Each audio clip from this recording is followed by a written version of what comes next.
Hello, and thanks for joining my class today, getting started with simulation in Fusion 360, the basics. I'll start with a little bit about me. My name is Liz, or Elizabeth Bishop, and I did my undergraduate degree in mechanical engineering at the University of Warwick in the UK. And you might recognise me from the UAV project that we did, that was on display in AU London and AU Vegas a couple of years ago. And I am now doing a PhD in large-scale additive manufacturing, hoping to finish that up very soon. I'm also a maker in residence at the University of Warwick's Build Space, so our Makerspace, which is a student teaching space where we've got various different 3D printers, CNC machines, and I get involved in a lot of making. You can find my social media down there at the bottom, and you can also follow the Engineering Build Space on there. But that's not what today's about. Today is about you and learning how to use the simulation workspace in Fusion. So we're going to go through why you might want to use simulation and how it can help you in your design workflow. And then we'll head into Fusion and set up a static stress simulation. We'll go through all the different options and what they mean and why you might want to use them. And then finally, we'll have a look at our results and how we can use those to influence our design. So why do we want to use simulation? Simulation is really useful as a design tool. A lot of people just use it to kind of prove their point at the end, and it's kind of like, well, what was really the point of doing that? You really should be using it inside your design process. So you might have an idea about something that you want to make, and then we go into Fusion, we design that idea, and then we build it, so manufacture it, and then it doesn't work. And you might have done some quick calculations for that, but it's not always easy to do the calculations on a really complex model. So this is where simulation comes in. So we have that idea, we design it in Fusion, and then we simulate it. And we get those results as if it was in real life, as if we'd already made it. And we can use those results to influence our design. And we can go back, we can make changes to our design, we can re-simulate that. We might need to go through that process various different times in a cycle. And then we can manufacture our part. We can build it, print it, machine it, whatever it is you're making. And then, hopefully, we'll have a successful part. Inside the simulation workspace in Fusion, there are loads of different options. Today, we're just going to be looking at static stress, the most basic form of a simulation. If you want to use various different ones, there is loads of help online, and you can also click the help me choose a study type if you're not too sure what you want to do.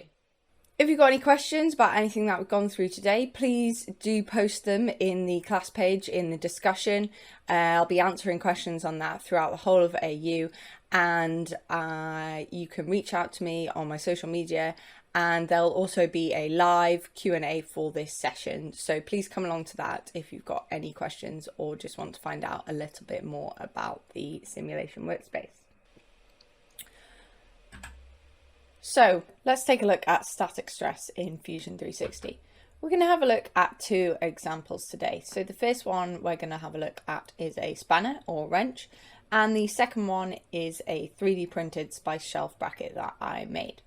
So let's head into Fusion and have a look at the spanner first. So we're inside Fusion 360 here, and I've opened up a file that I have prepared for this class. So this is spanner no fillet, and you can find this on my class page. If you ever use Fusion 360, you can upload your files using the upload button here, and then to open a file, double click on it in the data panel, and then you can just close the data panel using this tool here. When you first open a file, you always are in the design workspace. And for this session, we're going to move from our design workspace into the simulation workspace, and this is where we're going to perform any simulation you might want to do on your part. So click on design and go to simulation there, and you can see that the things along the top change a little bit. When you first go from design to simulation, you get this new study box pop up here, and I showed this in the presentation just before. So we're going to choose a static stress simulation for this one.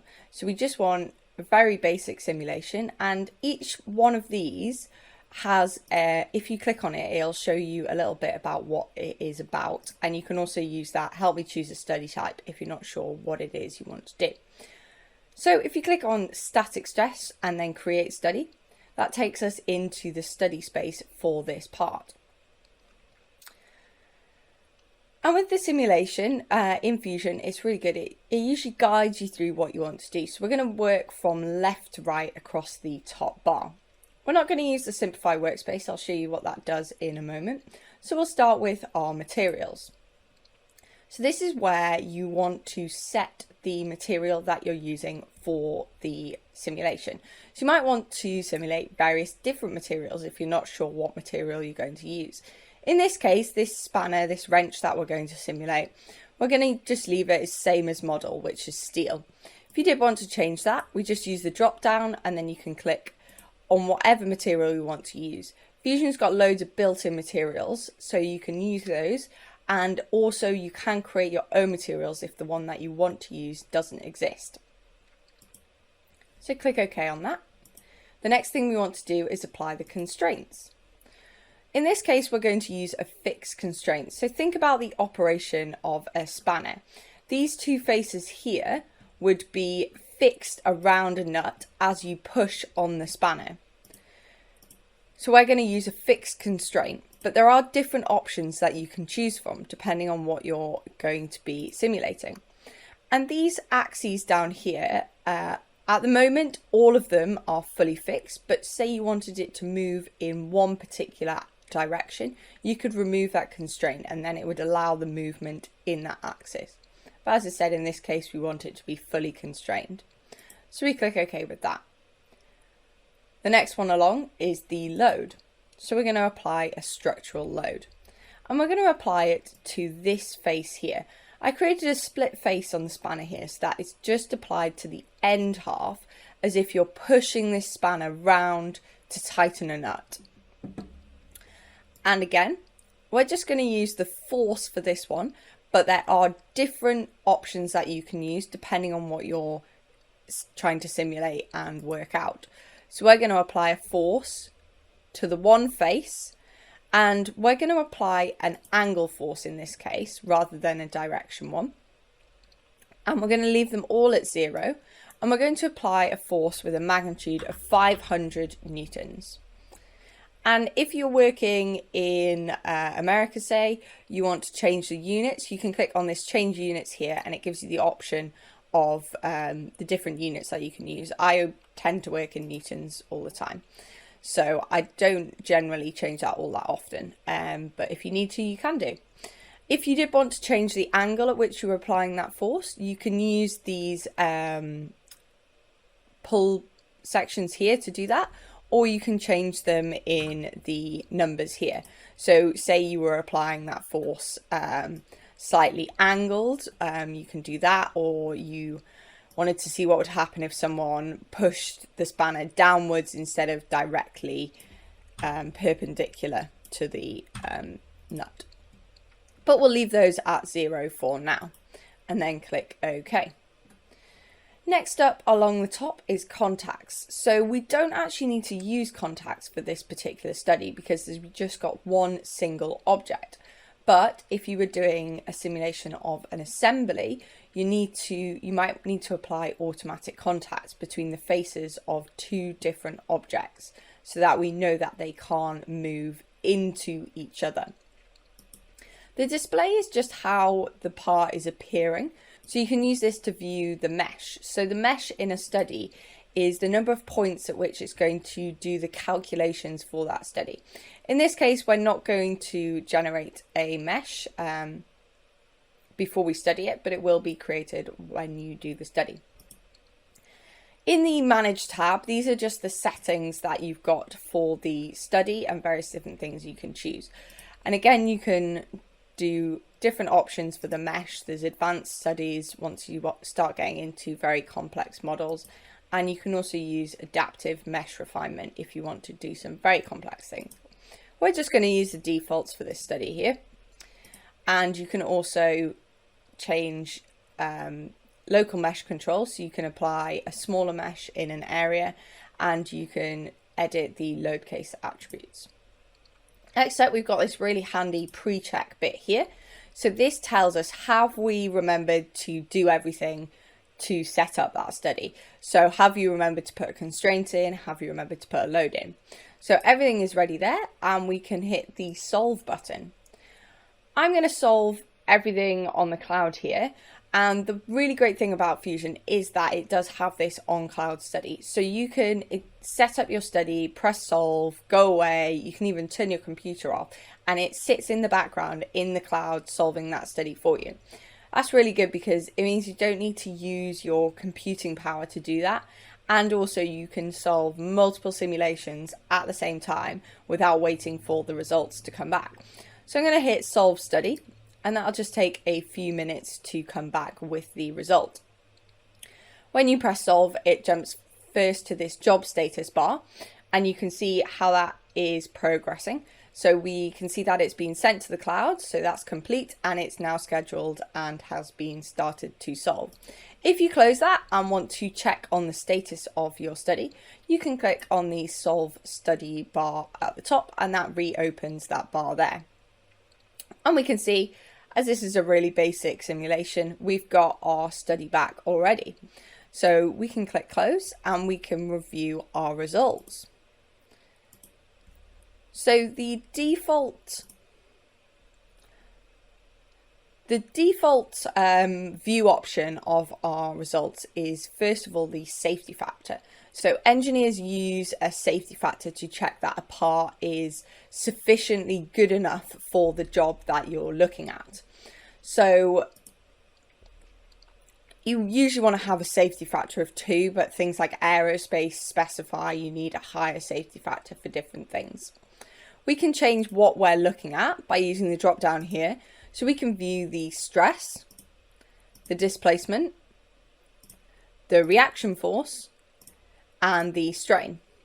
So let's have a look at the displacement.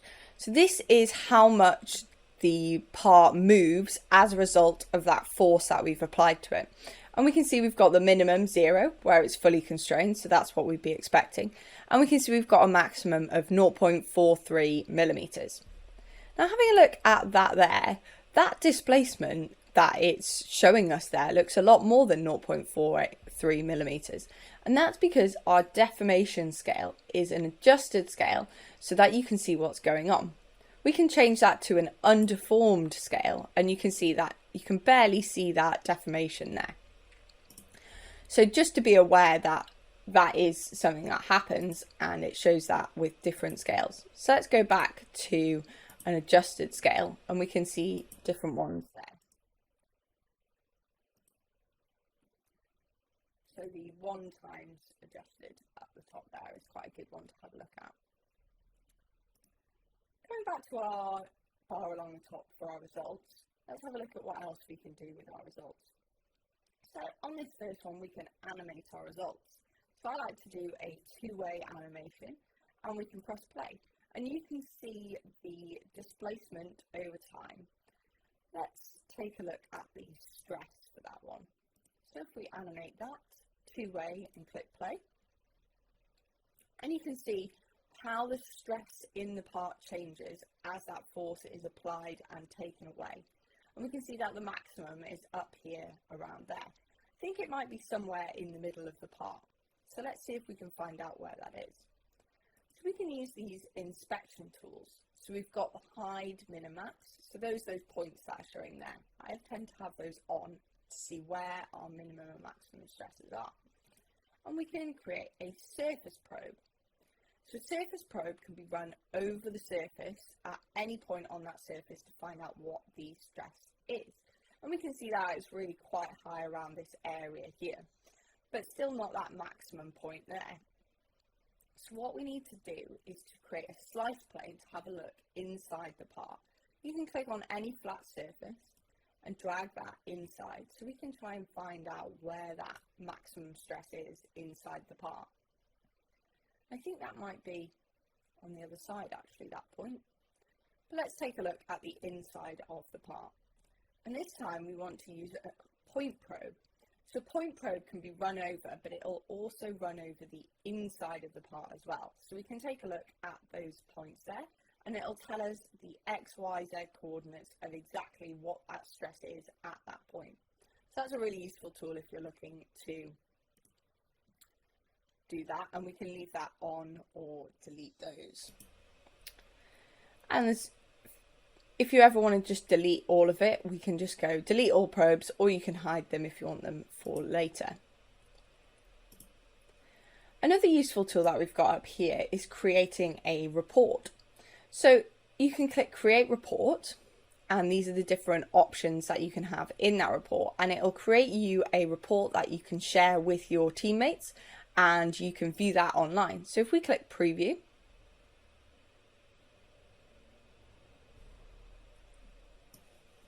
and that study report opens online, and you can see what you set up, the settings you used for it, your mesh settings, the materials you chose, and the load cases you put on. And then it gives you a full breakdown of all the results from that, the different stresses and safety factors and all of that.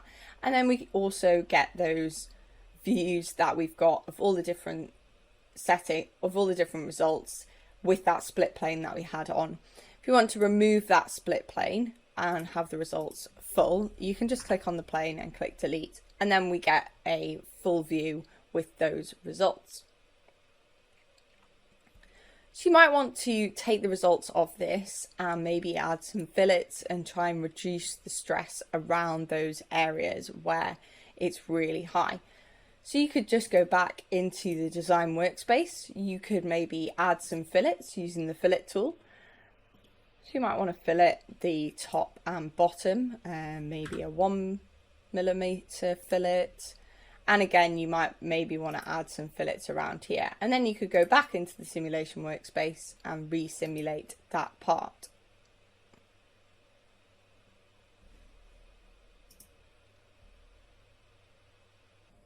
So next example we're going to have a look at is a spice shelf bracket. So before that we do that, I'm going to do a few quick calculations to work out what load we need to add to that bracket so that we can simulate it. So this is a spice shelf that I made. I like to do quite a lot of baking, as you can see, got quite a lot of spices there. If you want to check out any of my baking, you can find me on Instagram. It's Bish's Kitchen on there. Anyway, back to the calculations. So in order to work out the load that I needed to apply, I weighed one full spice jar, which was 150 grams. And then I counted up all the spice jars that I had, which was 35. Yes, I knew that's quite a lot. So anyway, 150 by 35 gives us 5,250 grams. Putting that to kilos gives us 5.25 kilos. And I thought, just to be safe, in case I buy any more spices, I should round that up to 6 kilos. So to find the force that we want to apply for that bracket, we take our 6 kilos, times it by gravity, which is approximately 10, which gives us 60 newtons. Now this is a very sort of napkin calculation, bit quick. In an engineering scenario, you might want to take a little bit more time and work out various different loads. But it's a very quick calculation. It'll give us a rough idea of have we got it right or not. So let's head into Fusion and see how that turns out.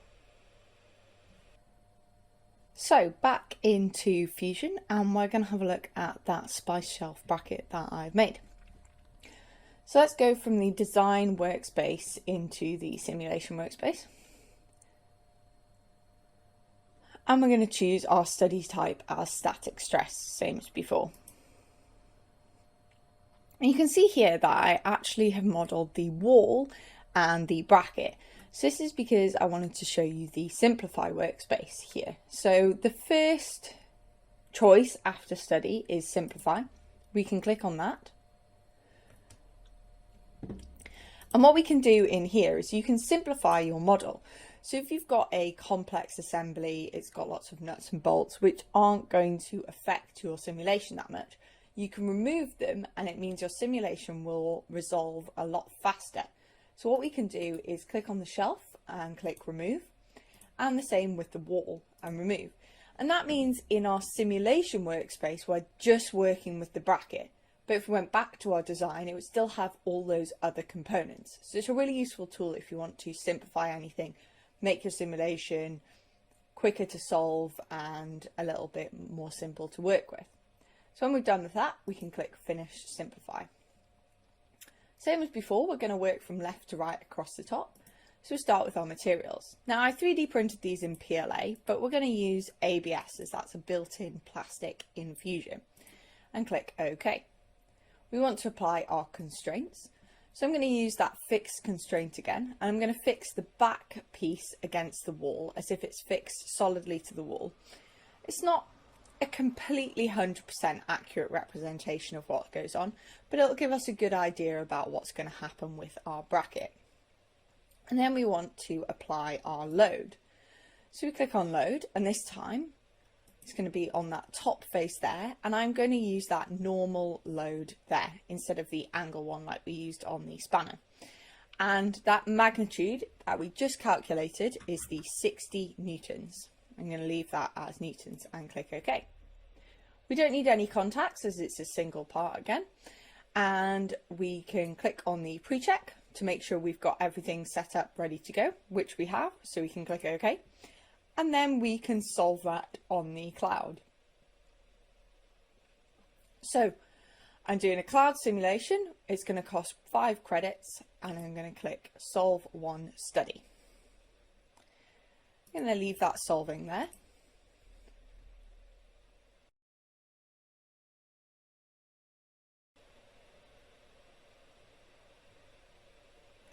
And we've got our results, and we can see that we've got that safety factor similar to what we had on the spanner. Let's take a look at the displacement. Now this is showing a 1.582 millimeter displacement. I think that's going to be quite a lot for my spice shelf. Let's have a look at what that actually looks like. Yeah, you can really see that visible deformation. I think all the spice jars might fall off the shelf if I leave it like that.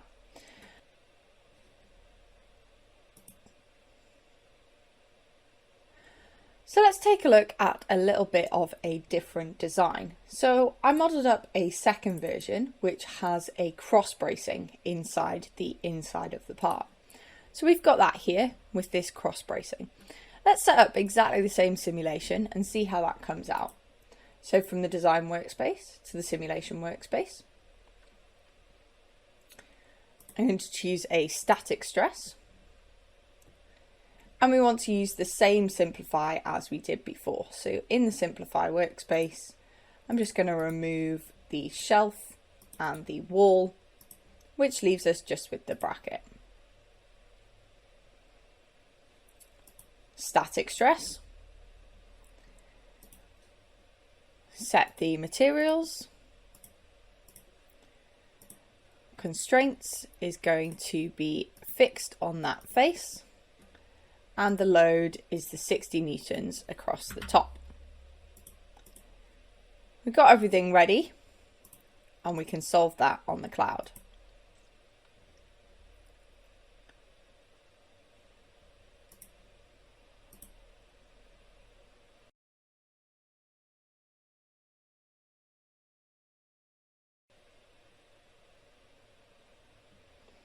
We've got our results. Let's compare the displacement with those two parts there. Yes, we can see that the displacement is over 1 millimeter less. Let's look at that at the actual deformation. There's still a little bit of displacement, but I think that'll probably be okay for the part. So we've got our two results there. We can see that we've got the 1.58 on the one without the cross brace and the 0.5887 there. And this was the design that I actually went with, the one with the cross brace here. So I printed 3 of these on my 3D printer with PLA and set that up with a shelf in my kitchen. And so far I've had no accidents with spice jars. So fingers crossed it'll hold out for much longer. So hopefully you found today interesting. Just to go over what we've done. So we have learn how you can use simulation in your design workflow and why you might want to. So you don't want those parts to fail. and you can use that simulation as a tool before you build your part to check that it's going to work. We've learned how to set up a static stress simulation using the spanner and the shelf bracket as an example, and what options to use and why you might want to choose them. And as I showed with the shelf bracket, you can see how you might use those results of the simulation to influence your design. So we added that cross brace to reduce the deformation of that splice shelf bracket. So hopefully you found that interesting and that you have learned a little bit about the static stress area in the simulation workspace and know how to use that now. If you want any more, then please reach out on my speaker page. You can leave a comment, ask a question on that class page. And if you liked it, please give it a thumbs up, recommend it, and you can also reach out on my social media. So thank you very much for joining me today, and I hope you enjoy the rest of AU.